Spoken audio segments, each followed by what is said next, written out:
The monster weather system crossed land on Monday night, delivering an unprecedented storm surge topping 4 metres.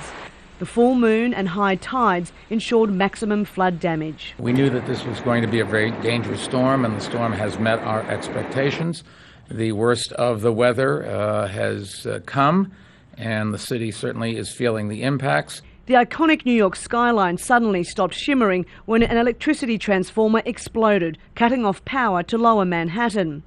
We drove around the area in near darkness as an eerie silence settled across the city.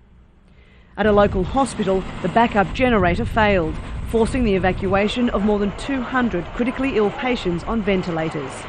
And in Queens, another transformer erupted, starting a fire which destroyed more than 50 buildings.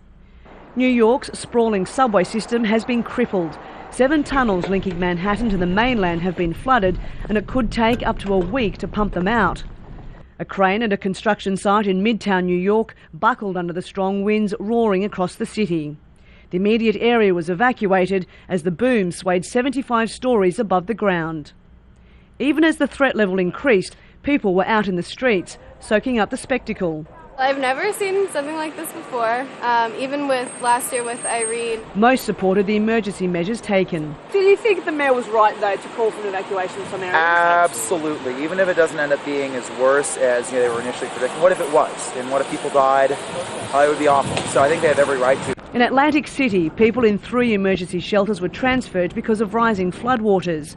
Others were trapped in their homes after the mayor failed to issue an evacuation order. The storm also delivered snow to several states, including West Virginia and North Carolina, courtesy of the Arctic front, which collided with Sandy from the west. Millions of Americans are likely to be without power for several days as authorities assess the damage from Sandy.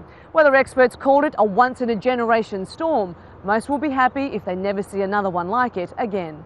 Cath, Al Jazeera, New York.